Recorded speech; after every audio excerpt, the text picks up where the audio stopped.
개발이 너무 좋아서 게임으로 직접 세상을 바꿔보고 싶은 아직은 풋내기지만 게임 개발자 이건우라고 합니다. 다시 한번 부탁드립니다.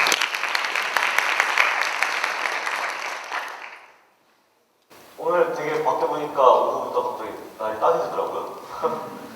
근데 원래는 리허설 할 때마다 막 열이 오르고 막 땀 나려고 하고 그랬었는데 막상 당일날 이제 연대 올라오니까 갑자기 막 몸이 으슬으슬 추워져요. 사실 다른 여사님들 프로필을 제가 불과 얼마 전에 봤거든요. 뭔지 한 하루 이틀 정도밖에 안 되는데 여사님들 프로필 보고 나서 발표를 하니까 죽겠는 거예요. 저 이제 게임 개발 하겠다고 맘먹은 지 불과 3년, 4년 정도밖에 안 됐거든요. 그 전까지 이제 고3 때까지 저는 물리학자가 되고 싶었어요. 왜냐면은 뭐 SF 영화들, 공상과학 영화들에서 보여주는 그런 말도 안 되는 것들을 직접 내가 사람들 앞에, 세상 앞에서 보여주면 멋있지 않을까 하는 생각에 물리학자가 되고 싶었었는데 요즘 나오는 것들 보니까 그러한 것들이 너무도 빠르게, 너무도 깔끔하고 정교하게 잘 나오고 있더라고요. 그래서 내가 이걸 나중에 커서 했다가는 굶어 죽지 않을까 하는 생각이 들었습니다. 일단 뭐 사실 진짜 게임 개발에 관심을 갖게 된 계기는 그런 것이 아니고요. 고3 때 제가 처음 게임 개발에 관심을 갖게 됐다고 말씀드렸죠. 그때 본 다큐멘터리 영화가 있었습니다.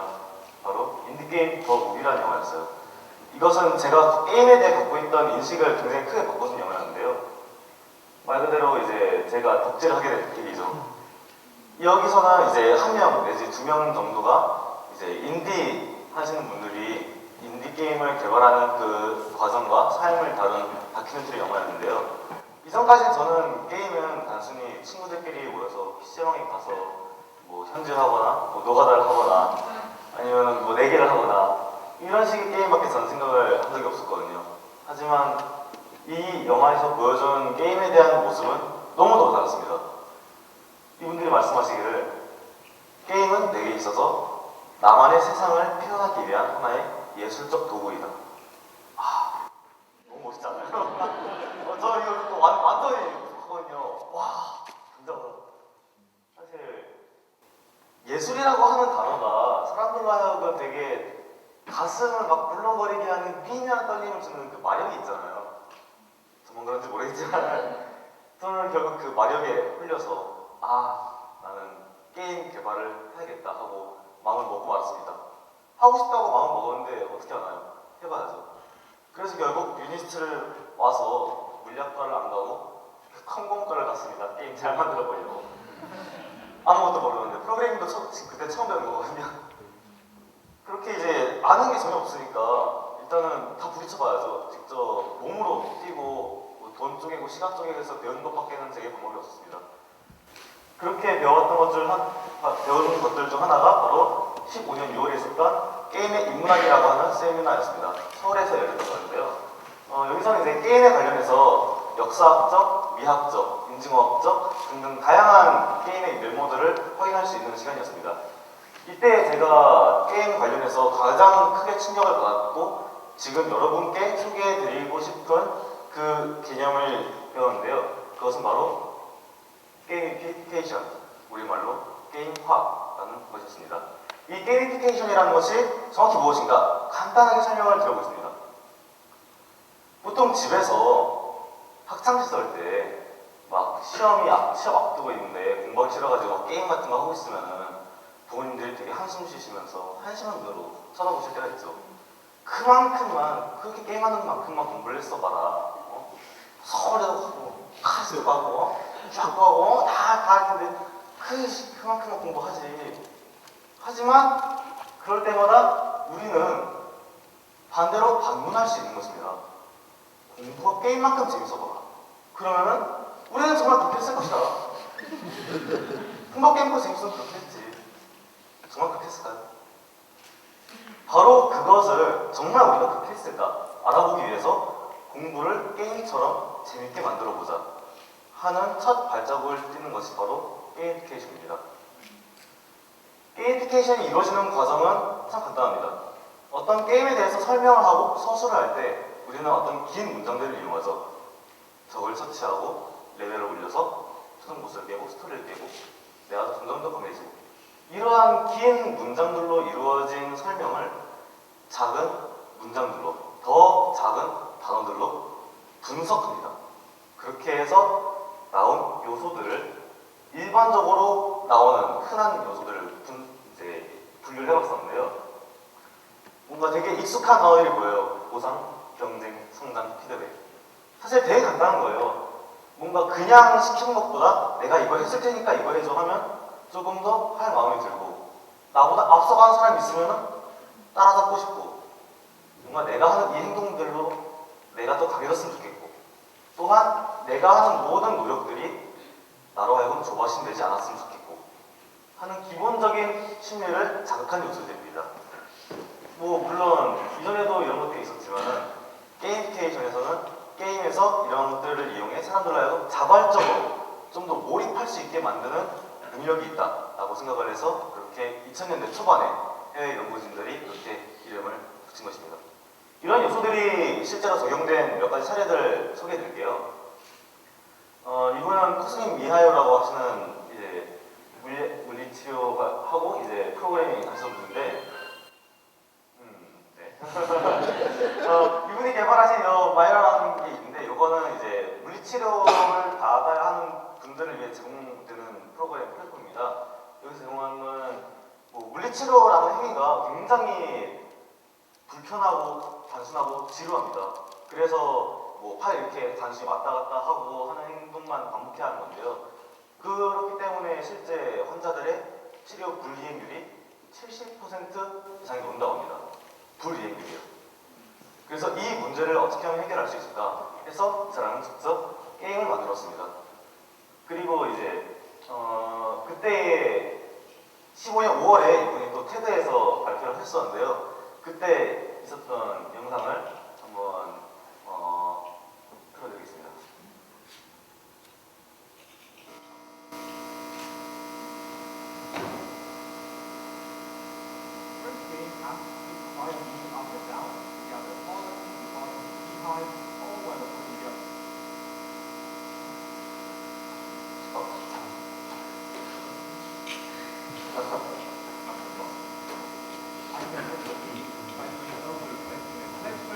Just like when I was 7 years old, after the cast was taken off. When designing a game, we speak to physical therapists at first to understand what movement patients need to do. We then make that a video game to give patients simple, motivating objectives to follow. But the software is very customizable, and physical therapists can also create their own exercises. Using the software, my physical therapist recorded herself performing a shoulder abduction, which is one of the movements my mom had to do when she had frozen shoulder. I can follow my therapist's example on the left side of the screen, while on the right I see myself doing the recommended movement. I feel more engaged and confident as I'm exercising alongside my therapist with the exercises my therapist thinks are best for me. This basically extends the application for physical therapists to create whatever exercises they think are best.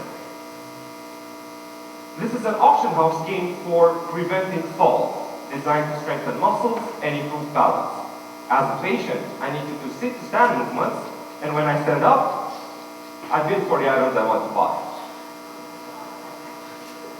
In 2 days, my grandmother will be 82 years old, and there's a 50% chance for people over 80 to fall at least once per year, which could lead to a broken hip or even worse. Poor muscle tone and impaired balance are the #1 cause of fall.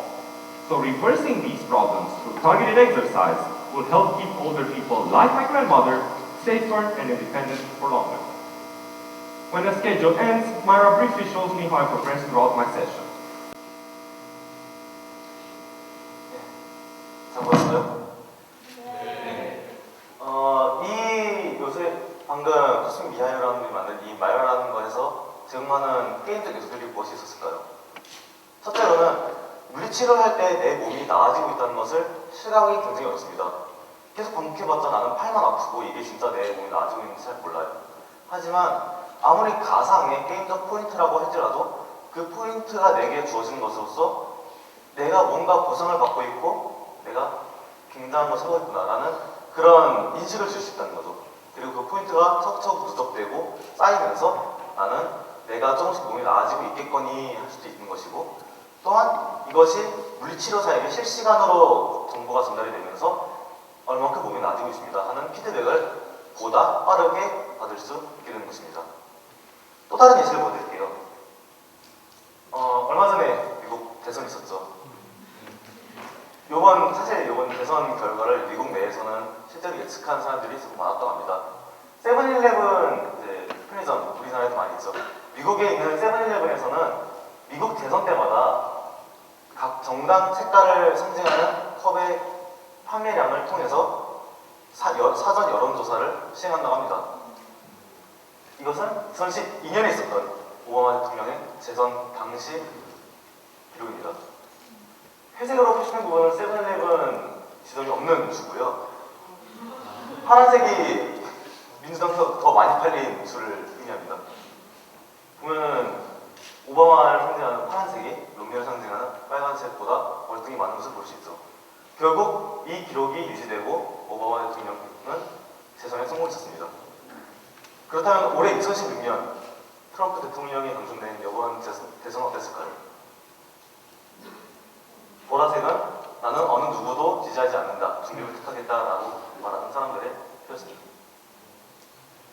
오른쪽 간 상관에게 파란색으로 표시되어야 했을 주가 없죠. 대신에 빨간 주가 남아있습니다. 그렇기 때문에 이것은 트럼프의 승리가 아니다, 이것은 클린턴의 패배다라고 분석한 사람도 있었습니다. 이런 것처럼 간단하게 개인 단위를 넘어서서 더 큰 사회적 여론조사를 좀 더 간단하게 시행할 수 있는 기억할 있는 것이죠. 우리나라의 여론조사와 비교해보면 어떨까요? 제가 알기로는 우리나라에서 시행하는 대부분의 여론조사는 굉장히 단순하고 심합니다. 특정 연령층의 사람들을 1000명 뽑아서 전화를 걸죠. 어느 당을 지지하십니까? 난 누구 지지해요 하고 끊거나 당신 누구야? 하는 경우가 종종 있다고 하더라고요. 그런 거에 비해서 편의점에서 내가 지지하는 정당 색깔의 컵을 넣어서 살 수 있게 한다는 것은 뭔가 이 컵을 내가 집음으로써 나의 지지한다는 어떤 의견을 피력하기도 간단하고, 그리고 커피를 사 마시는 과정이기 때문에 우리가 누굴 지지한다고 말하는 것보다 훨씬 직관적이고 무의식에 반영되기 쉽습니다. 또한 실제로 자신이 지지한 정당의 주자가 승리했을 경우에는 그 컵을 들고 있다는 걸 인정했을 때 소정의 상품을 정해주기도 한다고 합니다. 이런 식의 요소들이 반영이 되어서 실제 예측 신빙성이 아주 높게 나오죠. 그리고 뭐 이렇게 사회적으로 굉장히 큰 요소에도 적용될 수 있지만 또 다른 요소들도 볼까요? 네, 이건 소셜 사이트라고 부르는 개인 자선 기부용 시스템입니다. 정말 단순해요. 저기 보이는 화면 사이에 있는 틈에 카드를 넣고 긁으면 기부가 됩니다. 정말 간단해요. 하지만 그 뒤에 있는 화면에 내가 카드를 긁는 행위를 빵을 자르는 행위와 동일시합니다. 그래서 잘려진 빵이 계속 누군가가 손이 나타나서 집어가죠. 실제로 우리나라에서도 기부모나 굉장히 활성화되어 있는 편입니다. 하지만 TV 방송에서 SNS로 아니면 ARS로 전화해서 결제하는 것보다 이게 좀 더 직관적이고 내가 기부하고 있다는 느낌과 실감이 나죠. 왜냐면은 실제로 내가 소말리아에 있는 어떤 난민 아이를 후원을 추진했는데 이 애가 커서 학자가 될지 해석이 될지 모르잖아요, 사실은. 실제로 그런 글도 있고. 하지만 실제로 이것도 내 기부금이 정확히 어디로 잘 굴러가고 있는지는 정확히는 알 수 없어요. 하지만 누군가가 손에 앉아서 빵을 가져가는 모습을 보여줌으로써 아무것도 모르고 있는 기부자들보다는 그래도 이렇게 누군가가 하루 한 끼를 채울 수 있겠구나 하는 개인적 성취감을 보상으로 얻을 수 있습니다. 그리고 그것을 보다 빠르게 피드백을 받을 수 있다는 느낌이 들죠. 사실 이렇게 사회 공익적으로 유익한 경우들보다도 우리는 학창시절 때부터 너무도 익숙한 게이미피케이션적 요소를 몇 가지 알고 있는 게 있습니다. 그 중에 하나가 바로 먹기죠. 너무도 명백한 게임적 요소가 들어가 있습니다. 첫째, 저 모양 다 긁어서 완성을 하면은 보상으로 뭐 줘요? 꽃게 하나 더 줘요. 또 다른 기회를 줍니다. 그리고 또 꽃게를 이렇게 계속 이게 쪼그려 앉아서 긁고 있다면 옆에 고개 돌려보면 누가 있죠? 다른 친구가 있어요. 다른 친구도 옆에 꼬딱꼬딱 쪼그려 앉아가지고 이러고 있어요. 근데 얘가 뭔가 거의 다 완성해가고 뭔가 잘 되고 있다 싶으면은 아씨 나도 이거 해야 되는데 얘는 잘 되고 있는데 나도 자꾸 부러워서 그러면은 뭔가 포기하고 싶지가 않죠. 또한 막 조금씩 긁어가는 모습이 내 눈에 보이잖아요. 실제로 내가 얼만큼 긁었다 별 모양 떼기 하나 완성, 2개 완성하고 그 과정이 보이잖아요. 게임적 요소가 굉장히 잘 발현되는 예시라고 할 수 있죠. 뿐만 아니라 사실은 아저씨들이 얼만큼 세게 찍느냐에 따라서 난이 조절도 가능해요. 완벽한 게임이죠. 사실 이렇듯 게임적 요소라는 것은 우리 주변에 이미 너무도 가까이 다가와 있었습니다. 다만 우리가 그걸 눈치채지 못했을 뿐이에요. 마치 중력처럼. 중력이 우리가 중력을 발견하기 이전에 중력이 존재하지 않았던 게 아니죠. 중력은 늘 있었습니다. 마찬가지예요. 게이미피케이션이라는 요소, 게임적 요소라는 것은 다른 이름으로도 몇백 년 전, 몇천 년 전에도 존재해 왔을 것입니다. 하지만 우리가 늘 즐기고 있는 게임과 비슷한 요소가 게임에서 많이 보이는 요소를 우리가 추출해서 쓸 수 있다라고 인식을 하고 자각하는 순간 우리는 그걸 좀 더 친근하고 가까이 또한 쉽게 사용할 수 있게 되는 것입니다. 제가 사실은 게이미피케이션이라는 것은 게임이 아닌 것을 게임처럼 보이게 하는 역할입니다. 그래서 게임을 개발하고 싶은 제가 하고 싶은 것은 중력을 관측하기 위해 블랙홀을 연구하는 것처럼 게임적 요소가 얼만큼 여러분께 잘 다가가고 받아들여지는지를 알기 위해서 게임을 직접 만들어보고 여러분께 제공함으로써 어떤 게임적 요소가 드러내졌을 때 사람들이 반응이 덜 했고 어떤 게임적 요소가 어느 만큼 배합되어 있을 때 사람들이 어떻게 반응하는가 그것을 연구하고 싶은 것이 제 마음입니다. 이러한 연구들을 통해서 지금 전 세계로 아직 게이미피케이션을 연구하는 사람들이 많습니다. 사실 저는 아까도 말씀드렸지만 특례기예요. 게이미피케이션에 관심을 가진 지 그렇게 오랜 시간이 지나지도 않았고 게이미피케이션을 저보다 훨씬 더 오랫동안 진득하게 연구해 오신 분들이 많습니다. 그렇기 때문에 앞으로 게이미피케이션이 가지는 영향력은 가치는 더욱 무궁무진하고 그렇게 무궁무진한 가치를 통해서 바뀔 이 세상을 여러분이 한번 게임을 즐기듯이 기부도 투표도 한번 즐겁게 유쾌하게 즐겼으면 하는 바람입니다. 이상 게임으로 세상을 바꾸고 싶은 투명 개발자 이건우였고요. 이만 인사 올리도록 하겠습니다.